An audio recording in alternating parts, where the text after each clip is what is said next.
পড়াশোনা করতেছস, পড়াশোনাই কর। এসব গরু টরু পালতে হবে না। মানুষ এসব করে লস খায়। ভবিষ্যতে চাকরি বাকরি করে খাবি, না হয় বিদেশ চলে যাবি। কি দরকার গরু ছাগল পালার? এভাবেই প্রতিবেশীরা নিরুৎসাহিত করতেন তরুণ উদ্যোক্তা আশরাফুলকে।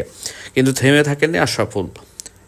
তরুণ এই উদ্যোক্তা লক্ষ্মীপুর জেলার রায়পুর উপজেলার কাফিলাতলী গ্রামের আহসানুল্লাহ পাটরারি বাড়ির মামুনুর রশিদ ও শারমিন আক্তার দম্পতির ছেলে।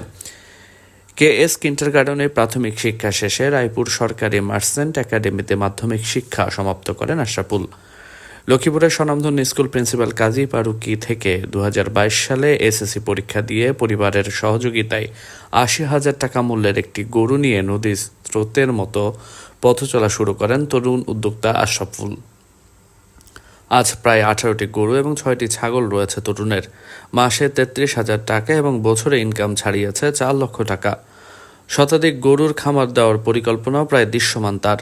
লক্ষ্মীপুর সরকারি কলেজে অনার্স দ্বিতীয় বর্ষে পড়ুয়া আশরাফুল স্বপ্ন দেখেন এই অঞ্চলের মানুষের মাংসের চাহিদা মিটিয়ে সারা দেশের চাহিদা মেটানোয় সহায়ক হবেন। আমাদের মূল ফোকাসটা হচ্ছে মাংস উৎপাদন করা, অর্থাৎ আমরা একদম শর্ট সময়ে অনেক বেশি মাংস উৎপাদন করব। অর্থাৎ আমাদের প্ল্যানিংটা হচ্ছে আমরা শুকনো হাড্ডিসার গরু কিনবো, 3 মাসের প্রজেক্ট করব, 3 মাসে মাংস উৎপাদন করে ওটা বাজারে বিক্রি করব। তরুণ উদ্যোক্তা আশরাফুল লক্ষ্মীপুর প্রতিদিনকে বলেন, SSC পরীক্ষা দিয়ে যুব উন্নয়ন থেকে 3 মাসের একটি কোর্স করি। সেখান থেকে আমার হাতে খড়ি। শুরুর দিকে নানান ধরনের বুলিংয়ের শিকার হয়েছিলাম, তবে সফলতা দেখার পর সবাই সাপোর্ট দেওয়া শুরু করে। প্রথম থেকেই বাবা মা এবং মামা সাপোর্ট করে আসছেন। এখন আমার ইনভেস্টর প্রয়োজন। আমাদের লক্ষ্য হাড়ওয়ালা গরু কিনে 3 মাসের মধ্যে মাংস উৎপাদন করে বাজারে বিক্রি করা। গরু ছাগলের পাশাপাশি শাকসবজিরও চাষ করার চেষ্টা করি। 2022 সাল থেকে হচ্ছে আমি খামার যাত্রা শুরু করি। আমার হচ্ছে খামার যাত্রায় প্রথমে একটি গরু দিয়ে শুরু করছি, যার বাজার মূল্য ছিল 80,000 টাকা। ওটা হচ্ছে আমি কোরবানিতে বিক্রি করি এবং ওই কোরবানিতে বিক্রি করার পর থেকে আমার আগ্রহ এবং অনুপ্রেরণা বাড়ে। ওই থেকে আমার পথ চলা শুরু। তো যখন 2022 সালে খামার শুরু করি, তো তখন সবার হচ্ছে কমন একটা কথা যে পড়াশোনা করে এই লাইনে আসতেছো, এটার তো কোনো ফিউচার নাই। আর হচ্ছে এইখানে যে আসতেছো, তুমি হচ্ছে বাইরে চলে যাও, বাইরে গেলে আরো বেস্ট কিছু করতে পারবা, বা প্রাইভেট কোনো ইউনিভার্সিটিতে ভর্তি হও, পড়াশোনায় গিয়ে যাও। তো ওইখান থেকে আসলে ব্যতিক্রমী চিন্তা ভাবনা যে না, আমার হচ্ছে শখ এইটা, আমি এটা করব এবং এই পথে হচ্ছে আমি যাব। আর প্রতিনিয়ত মানুষের বোলিং শোনা লাগে যে হচ্ছে এগুলা করতেছো, এগুলার কোনো ফিউচার নাই, এগুলা হয় না, সবাই চেষ্টা করতেছে, লস হইতেছে, তুমিও পারবা না, তুমি বাইরে যাওয়ার চেষ্টা করো বা অন্য কিছু করো। নবীন উদ্যোক্তাদের উদ্দেশ্যে তিনি বলেন, খামারি হতে হলে অঢেল ধৈর্যের অধিকারী হতে হবে। সারাক্ষণ পশুর যত্ন নেওয়ার মন মানসিকতা পোষণ করতে হবে। এই কাজে কোনো ছুটি নেই। এটি মাথায় রাখতে পারলে খামার সেক্টরে আসার পরামর্শ দেন আশরাফুল।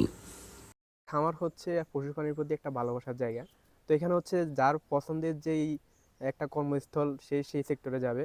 আর খামারে আসার মূল টার্গেট যাদের থাকে, তাদের হচ্ছে আগে কাজ করার মতো মানসিকতা থাকতে হবে যে না, আমি হচ্ছে খামারের কাজগুলো করতে পারবো, আমি হচ্ছে এই সবসময় রুটিন অনুযায়ী আমার ডেইলি রুটিনের কাজগুলো করতে পারবো।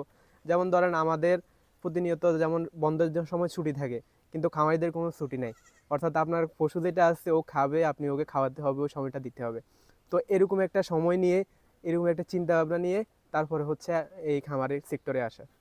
জেলা প্রাণী সম্পদ কর্মকর্তা ডাক্তার AKM ফজলুল হক বলেন, আমরা চাই প্রাণী সম্পদে তরুণরা উঠে আসুক, কারণ আগামীতে দেশকে তরুণরাই এগিয়ে নিতে পারবে।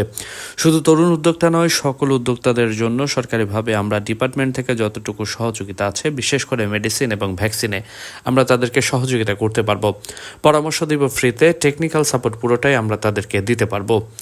আর উদ্যোক্তার খামার যদি প্রাণী সম্পদ অফিসে রেজিস্ট্রেশন করা থাকে, তাহলে আমরা তাদেরকে প্রত্যয়নপত্র দিতে পারবো, যার মাধ্যমে তিনি যে কোনো ব্যাংক থেকে লোন নিতে পারবেন।